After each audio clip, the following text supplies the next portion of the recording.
go. Hello, Pally. Today is January 15th, 2019. And INFocus starts right now.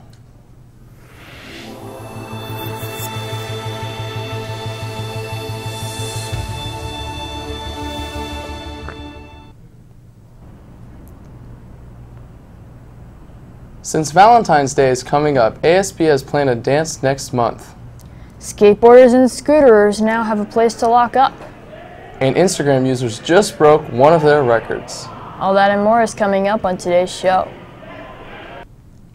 Welcome to INFocus. I'm Thomas Colburn. And I'm Jason Goldie. There's a lot going on around campus. Here's some important announcements from today's campus bulletin. ASB is hosting a winter formal in the small gym, and Cream will be catering. The dress code is a semi-formal, and DJ Koo from Wild 94.9 will be the DJ. The dance will take place on Saturday, February 9th from 7 to 1.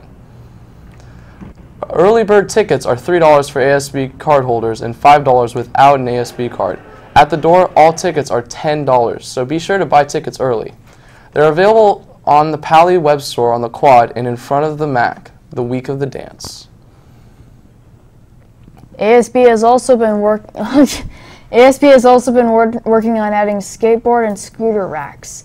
They have been installed next to the Mac bike racks. About 10 skateboards and scooters will fit, and each user must bring their own locks.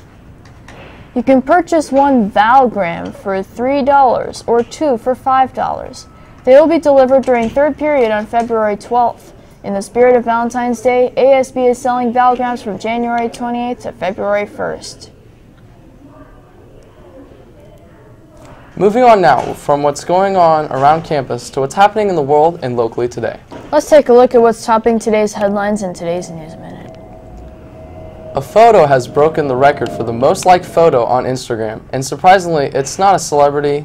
The brown egg photo was posted January 4th with the caption, "Let's set a world record together and get the most liked posts on Instagram," beating the current world record held by Kylie Jenner, 18 million. The egg photo has shattered that record, racking up more than 33 million likes. President Trump's legal team denied a recent request by special counsel Robert Mueller for an in-person interview with Trump.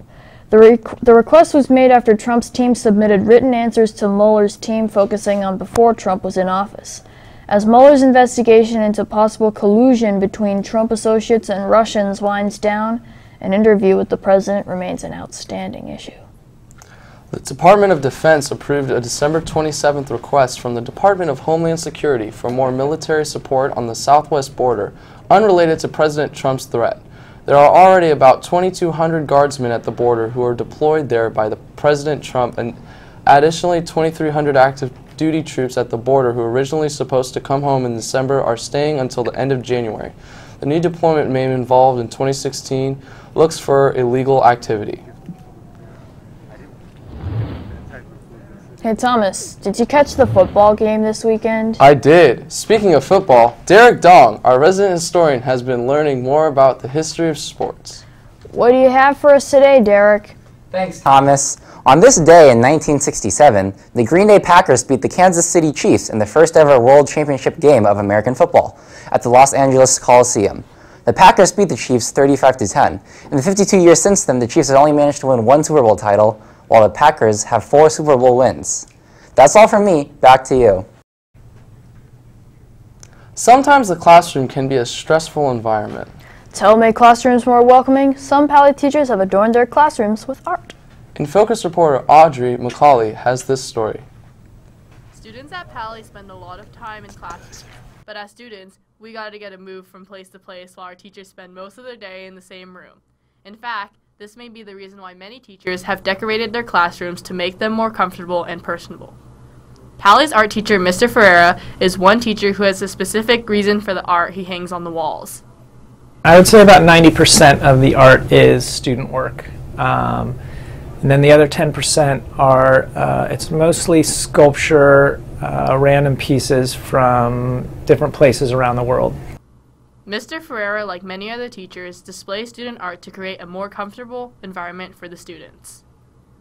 one, it's great that the students can see what other students have done for a lot of the particular assignments.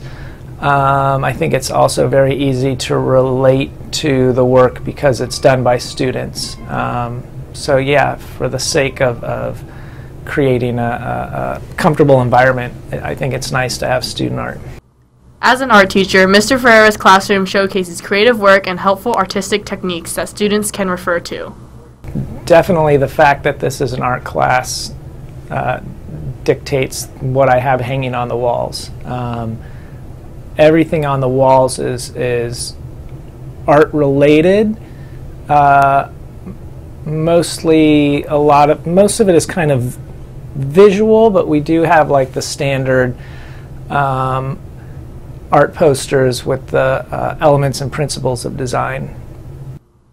The art in Ferreira's classroom has also served as an inspiration to students who need ideas for projects. Yeah, I think a lot of the times it just serves as inspiration. Even if it's an assignment that's completely different from what is displayed, there's still a lot of things students can take from that, be it color, design, but it's a lot of the times if a student doesn't know what to do and they can't find the inspiration, I'll take them around the classroom and show them other pieces of art, and hopefully they can make a connection with that piece, and then that will reflect in the piece that they're working on. One piece in particular stands out to Mr. Ferreira. There is this one big fish skeleton that the advanced class did one year. There is a painting by Harmonious Bosch that's framed, who's an artist that I really admire. The art displayed in Mr. Ferreira's classroom is very impactful on its environment, helpful for students, and allows students to get to know him through art. So next time you're in Mr. Ferreira's class, take a minute and look around and admire the art on the walls. Reporting for INFocus, this is Lindsay Kim. Thanks for that great story, Audrey and Lindsay. Anthony, our new sports anchor, is in the studio now with the latest in Pali sports news. How did we play yesterday, Anthony? Well, it's looking alright in the world of Pali sports. Varsity girls soccer lost to Los Gatos with the score of 2-6. JV girls shut out Los Gatos with the score of 2-0. And last, freshman boys basketball outscored Mountain View with a score of 53-41. Now back to you in the studio.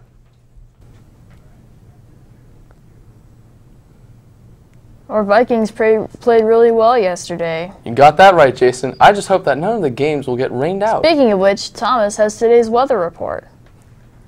Thomas, what can we expect out there today? On the Bay Area today, shall we? So we look at San Francisco and Oakland. We have very similar highs of 53, 52, and 51. There's a lot of rain expected in both cities. As we go down south, down to San Jose, we have a high of 55 and a low of 52. Roughly around 53 degrees right now. A lot of rain down south also. So that's our Bay Area for today. As we look today, it was around 53 degrees. We have a high of 55, low of 52. Winds at about 8 miles an hour. Now as we look at Wednesday and Thursday, we have highs of almost 60, lows of 54 and 46. Still expecting a lot of rain. And as we look at the rest of the week, we're expecting a lot of rain through the rest of the week, but mainly cloudy on each day. So make sure to stay nice and dry. Back to you in the studio. Well, that does it for today's episode. Be sure to visit our website to check out old episodes, check the bulletin, or to send us an email. Until next time, have a great day, Pally.